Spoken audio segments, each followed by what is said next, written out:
o Evangelho das Parábolas, Lucas, o capítulo é o capítulo de número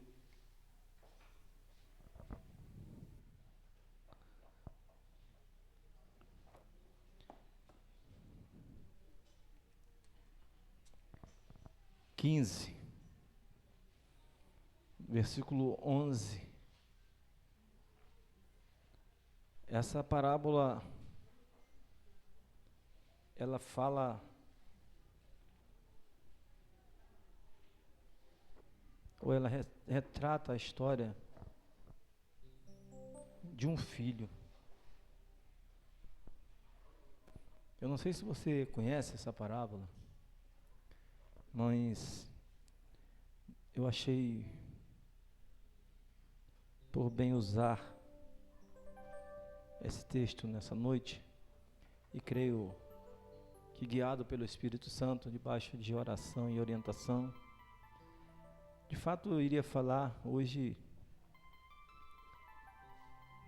conselhos de pai para filho. Por causa do Dia dos Pais, eu estava empenhado em trazer uma reflexão.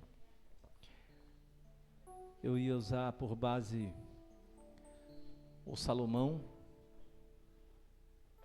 que recebe do pai Davi uma palavra, e o pai diz: Davi, Salomão, meu filho. É o Davi no berço ou no leito de morte. Salomão, meu filho, conheça o Deus do teu pai. E aí Salomão vai escrever os provérbios, e ele diz assim: filho meu. Já é Salomão passando o ensinamento que tinha recebido do pai. E ele diz: filho meu, não te desvie dessas palavras do conhecimento, porque o dia em que se desviares dela, certamente morrerás. Mas, como é um culto de Santa Ceia também, aí eu falei assim: se for isso, Deus vai falar no meu coração, vai confirmar a palavra. Mas do meado da semana para cá, da sexta-feira, Deus começou a ministrar no meu coração esse texto, e aí eu entendi o que Deus queria falar à igreja, aos seus filhos. Então você que a encontrou aí, acompanhe. Evangelho de Jesus, segundo relata o médico, o Lucas, o capítulo é o 15, versículo 11 em diante. Está escrito assim: a parábola do filho pródigo. Continuou. Certo homem tinha 2 filhos. O mais moço deles disse ao pai: pai, dá-me a parte dos bens que me cabe. E ele lhes repartiu os haveres. Passando não muitos dias, o filho mais moço, ajuntando tudo o que era seu, partiu para uma terra distante, e lá dissipou todos os seus bens, vivendo dissolutamente. Depois de ter consumido tudo, sobreveio àquele país uma grande fome, e ele começou a passar necessidade. Então ele foi e se agregou a um dos cidadãos daquela terra, e este o mandou para os seus campos a guardar porcos. Ali desejava ele fartar-se das alfarrobas que os porcos comiam, mas ninguém lhe dava nada. Então, caindo em si, disse: quantos trabalhadores de meu pai têm pão com fartura, e eu aqui morro de fome. Levantar-me-ei e irei ter com meu pai, e lhe direi: pai, pequei contra o céu e diante de ti, e já não sou digno de ser chamado teu filho. Trata-me como um dos teus trabalhadores. e levantando-se, foi para o seu pai. Vinha ele ainda longe, quando o seu pai o avistou, e compadecido dele, correndo, o abraçou e beijou. E o filho lhe disse: pai, eu pequei contra o céu e diante de ti, já não sou digno de ser chamado teu filho. O pai, porém, disse aos seus servos: trazei depressa a melhor roupa, vestiu, ponde-lhe um anel no dedo e sandálias nos pés. Trazei também e matai o novilho cevado. Comamos e regozijamos, porque este meu filho estava morto e reviveu, estava perdido e foi achado. E começaram a regozijar-se. Ora, o filho mais velho estivera no campo, e quando voltava, ao aproximar-se da casa, ouviu a música e as danças. Chamou um dos criados e perguntou-lhes que era aquilo. E ele informou: veio o teu irmão, e o teu pai mandou matar o novilho cevado, porque o recuperou com saúde. Ele se indignou e não queria entrar. Saindo, porém, o pai procurava conciliá-lo, mas ele respondeu a seu pai: há tantos anos que eu te sirvo, sem jamais transgredir uma ordem tua, e nunca me destes um cabrito sequer, para alegrar-me com os meus amigos. Vindo, porém, esse teu filho, que desperdiçou os teus bens com meretrizes, tu mandastes matar para ele o novilho cevado. Então respondeu o pai: meu filho, tu sempre estás comigo, tudo que é meu é teu. Entretanto, era preciso que nós regozijássemos e nos alegrássemos, porque esse teu irmão estava morto e viveu, estava perdido e foi achado. Feche os seus olhos, abra o seu coração e curve sua cabeça. Pai santo e bendito, nessa noite, uma vez mais, coube a nós a ministração da tua palavra, que agora acabamos de ler, mas rogamos que a instrumentalidade do teu Espírito Santo, esse que tem poder para fazer com que o homem se arrependa dos seus pecados, para fazer com que o homem se converta, ministre no nosso coração a palavra tua. É o que pedimos em nome de Jesus, o teu Filho, o nosso Senhor e Salvador, que vive e reina para sempre. Amém. Essa é uma parábola de fato que traz ou que narra a história de um pai que tinha 2 filhos. E por ser 2 filhos, um número, eu acredito, razoável,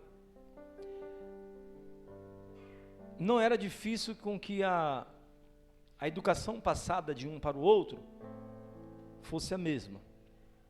O que o texto sagrado não traz, e também seria de suma importância, pelo menos creio eu que seja relevante, era a idade dos filhos.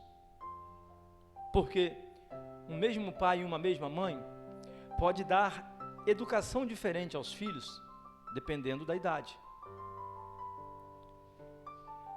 Porque com o passar dos anos, com o passar do tempo, o coração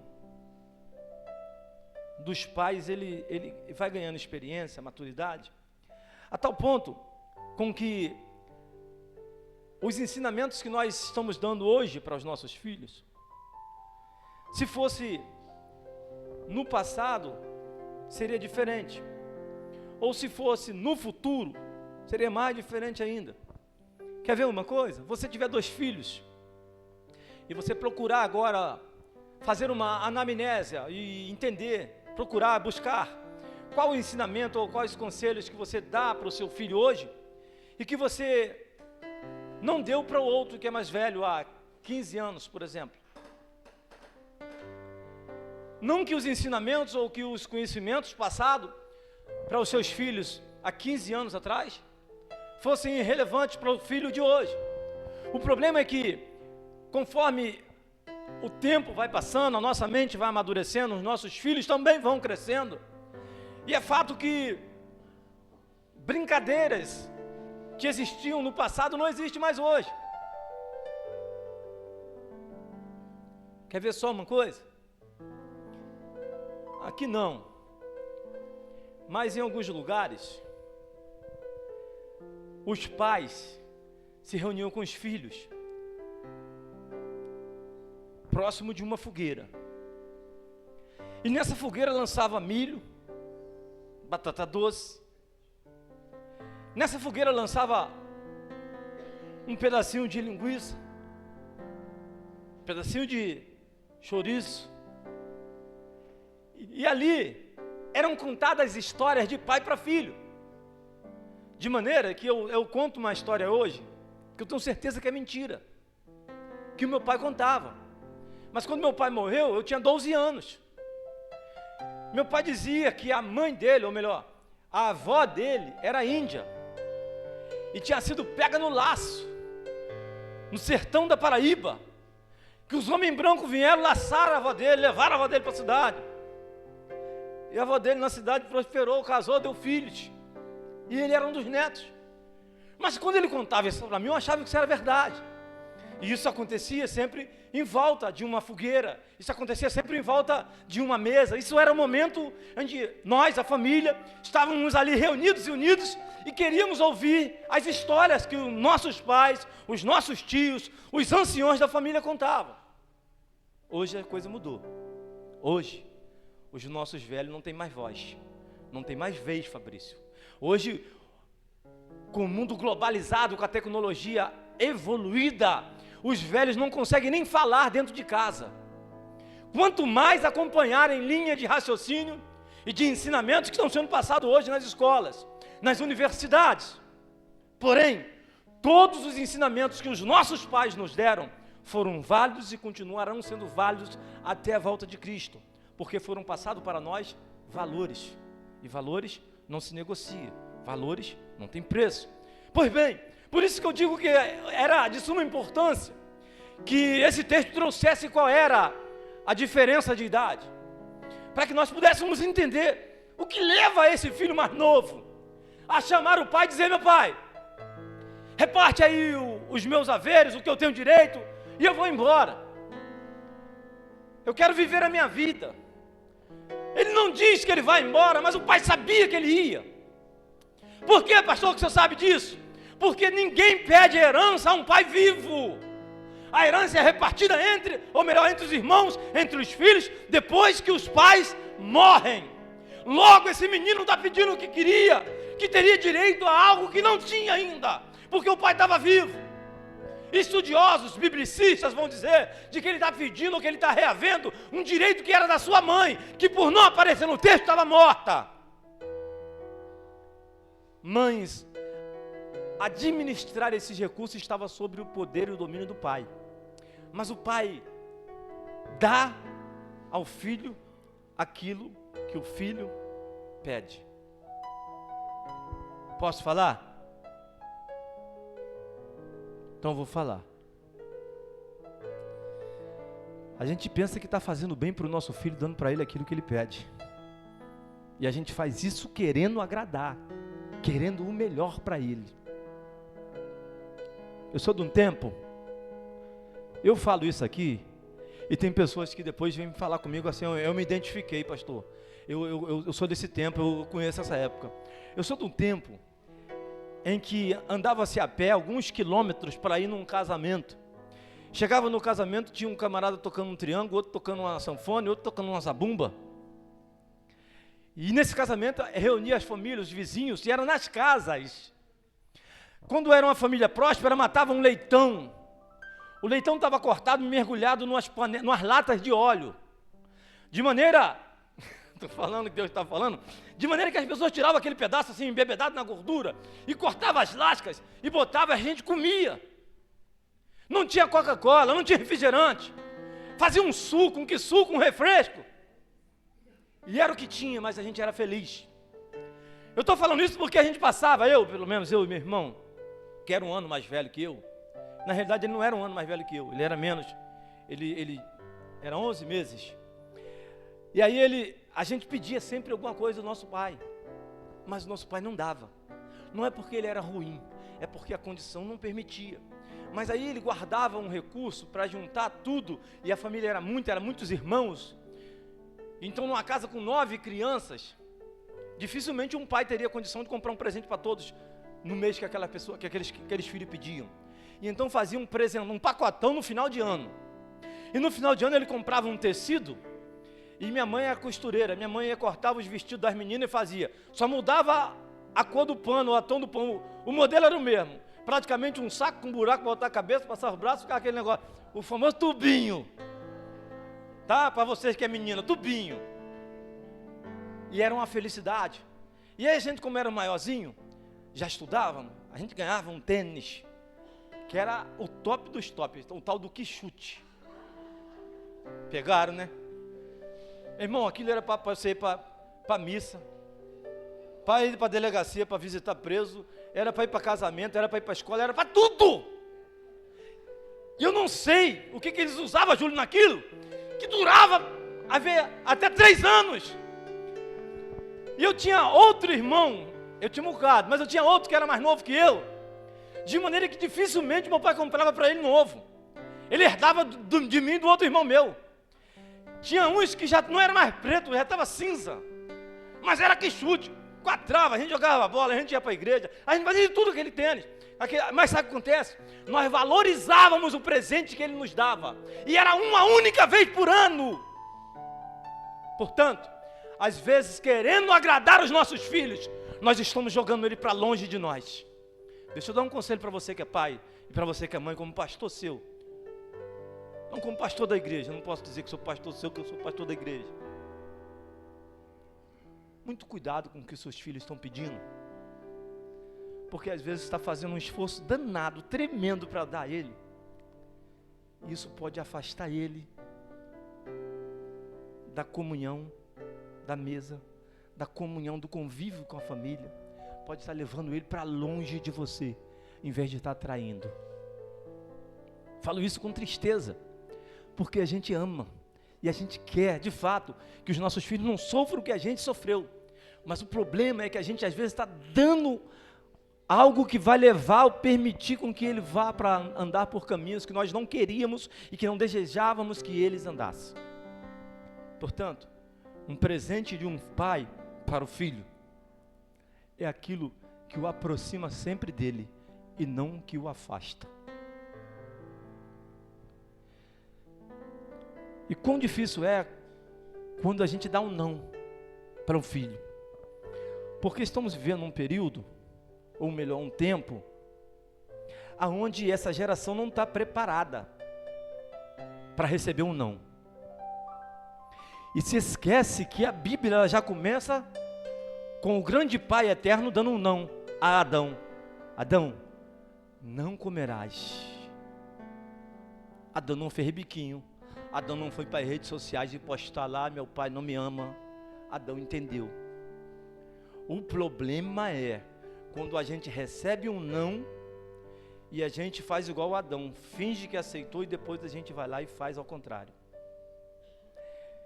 E o outro problema é quando nós damos um não e os filhos interpretam de maneira negativa. Deixa eu abrir um parênteses aqui. Quantos não de Deus você já ouviu? Ah, se aquele relacionamento tivesse tido dado certo, aonde você estaria hoje? Ah, se aquela porta tivesse se abrido, ou tivesse se aberto diante dos seus olhos, aonde você estaria?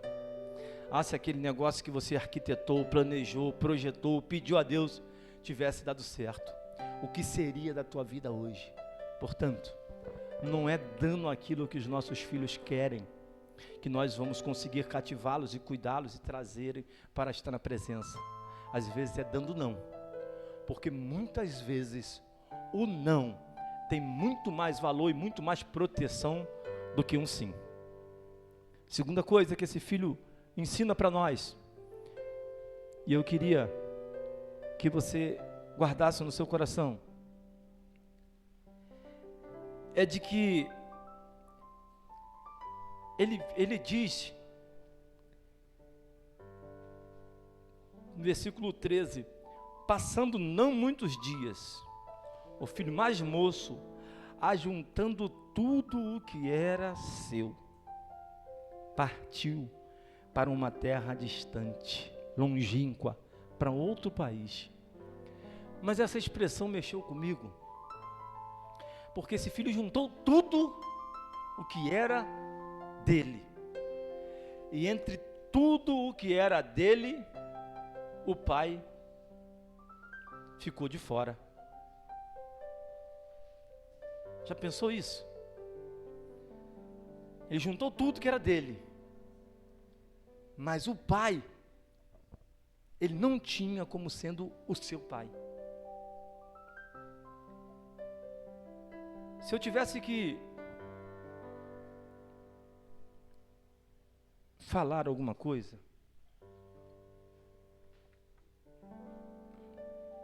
a minha irmã Deise está aí. Eu fui adotado meio que na marra, porque eu já tinha 13 anos quando eu fui adotado pela família. E o nosso velhinho vai fazer aniversário essa semana, na quinta-feira. Interessante que ele também, a família dele é de índio, tá? E de repente ele é até um dos primos da minha avó lá. Eu não sei, naquele tempo. Mas eu sempre tive o mesmo tratamento que os outros que eram filho tinham. Nunca houve diferença. O que um comia, o outro comia, um que um vestia, o outro vestia, o que um fazia, o outro fazia, era tudo igual. Eu peguei uma época que as coisas não eram muito fáceis para ele. De maneira que depois que eu começo a trabalhar, e eu vou trabalhar com ele, na realidade, trabalhar de carteira assinada, que eu passei a ver a luta dele no trabalho. O trabalho dele era muito brabo, era pesado, ele trabalhava com impermeabilização. Ou seja, a gente trabalhava derretendo asfalto, derretendo pinche, para impermeabilizar aquelas grandes caixas d'água de prédio. Essa era a profissão dele, e eu fui lá, meti a cara na caldeira, fiquei lá uns... Eu não aguentei não, tá? Vou falar a verdade. Eu tinha medo de ficar preto, fogo comia, fumaceiro, eu fiquei acho que uns 3 meses. E fui embora, não dava. Mas era dali a vida toda que ele tirou o sustento da casa. E era dali que ele recolhia, ou melhor, que ele levava o dinheiro para alimentar a gente, e nunca jogou no meu rosto, nem de quem estava lá, e nunca houve acepção de pessoas. Esse filho é filho do mesmo pai, e são irmãos sanguíneos, mesmo pai e mesma mãe, mas quando ele vai juntar as coisas deles, ele sentia que o pai não era o pai dele. Quantos se assenta do nosso lado no banco da igreja, levanta a mão na hora do louvor, chora, ora, canta, mas não se sente filho desse pai? Eu vim nessa noite falar isso para você. Ainda que a sociedade virou as costas para você, ainda que você se sinta rejeitado pela tua família sanguínea, o teu pai que está nos céus nunca te abandona e jamais te esquece. Ele disse para Isaías, pode uma mãe que amamenta o seu filho esquecer-se dele, porém, todavia eu jamais esquecerei dele. Eu vim nessa noite liberar uma palavra para você, e eu não sei como é que você chegou até aqui nessa noite, mas eu quero te dizer com todas as letras, o teu pai te viu, e o teu pai não te esqueceu.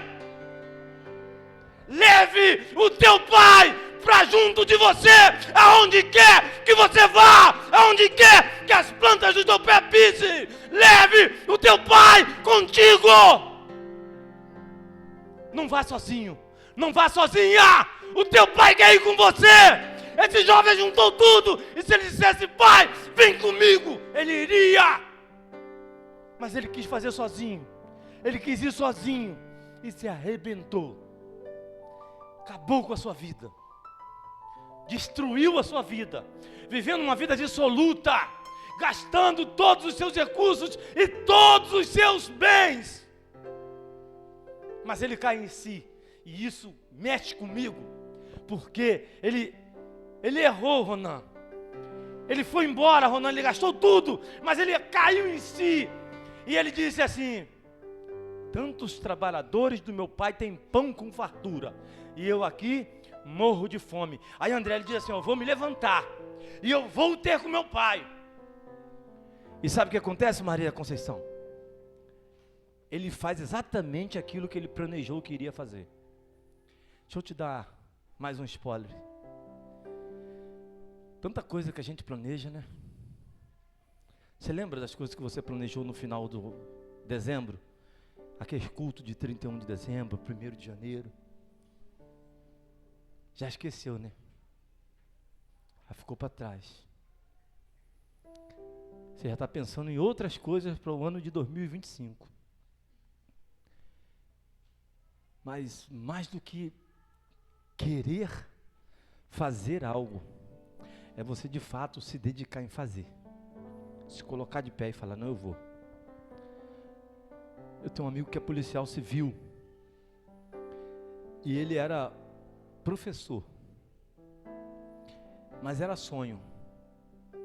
Ele sempre dizia que queria ser policial civil.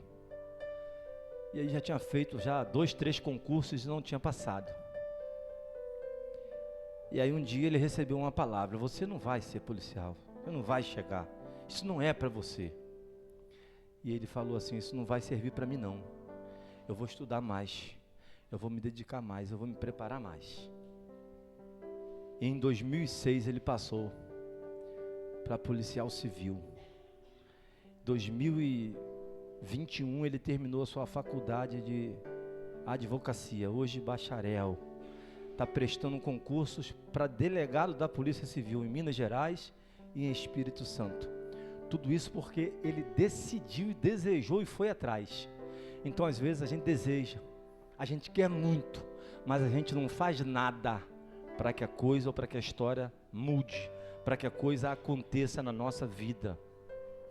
Esse menino disse assim: eu vou. Os trabalhadores do meu pai têm pão, eu que estou morrendo de fome.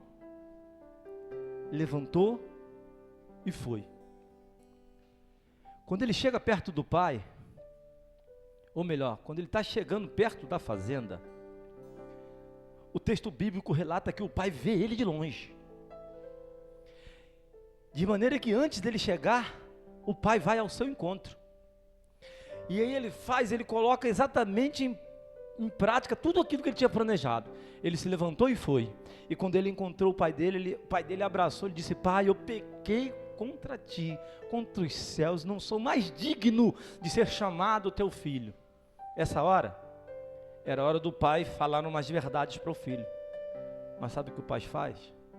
Pega lá rapidinho, corre uma roupa nova para ele. Vamos vestir, vamos calçar o menino, vamos botar um anel no dedo. O pai, o nosso pai, o teu pai, não leve em conta nada de errado que você cometeu. Se houver sinceridade e arrependimento, ele está te dando uma nova chance, uma nova história, de você recomeçar e viver uma história nova com ele de novo.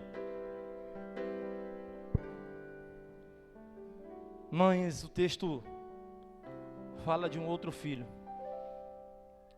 que poucas vezes é falado, o mais velho, o apródigo socorro,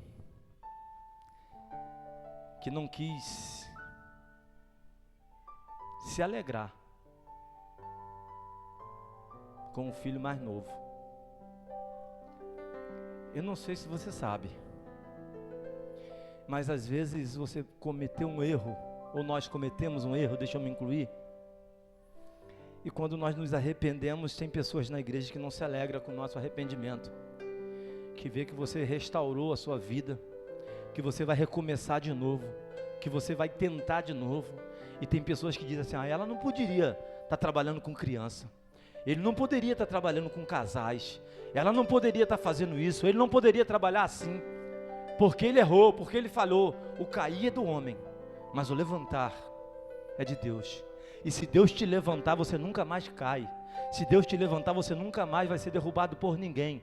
O problema é que às vezes dentro da família, dentro do ambiente onde nós estamos inseridos, vão haver pessoas que não vão se alegrar com a nossa reconciliação, porque vão achar sempre que porque erramos, vamos andar errante.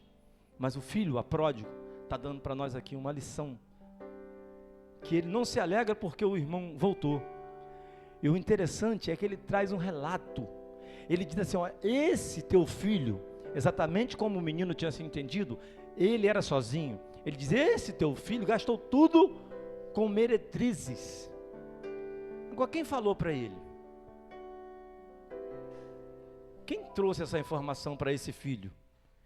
Que o mais novo tinha gastado tudo com meretrizes. Eu chego a uma conclusão. Ele não se alegra porque era ele que queria viver a vida que o mais novo estava vivendo. Ele diz assim, pai, eu estou dentro dessa casa há tanto tempo,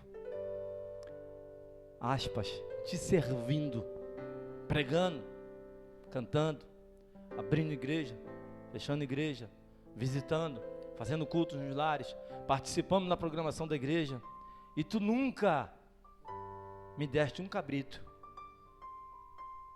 para eu me alegrar com os meus amigos. E ele estava com muita raiva do irmão, porque o pai matou para ele. O texto vai falar 3 vezes. Primeiro o pai fala, olha, bota roupa, sandálias e anéis, o rei vai lá e matai o novilho, que estava cevado, preparado para aquele dia. E aí de repente, quando o serviçal chega, diz assim, olha, teu pai, esse teu irmão voltou, teu pai se alegrou, fez uma festa, deu roupa, calçado, anel, e mandou matar de novo o novilho. Quando ele vai falar com o pai, ele diz, pai, o senhor matou o novilho para esse teu filho, e nunca me deu um cabrito. Então, que de fato, ele sempre esteve dentro de casa, mas na realidade ele nunca foi um filho temente, obediente e fiel, ainda que ele nunca tenha saído de casa. O relato, ou melhor, o testemunho dele depõe contra ele. Como eu disse, o novilho subiu no altar, ou melhor, no madeiro, e preparou para nós a mesa.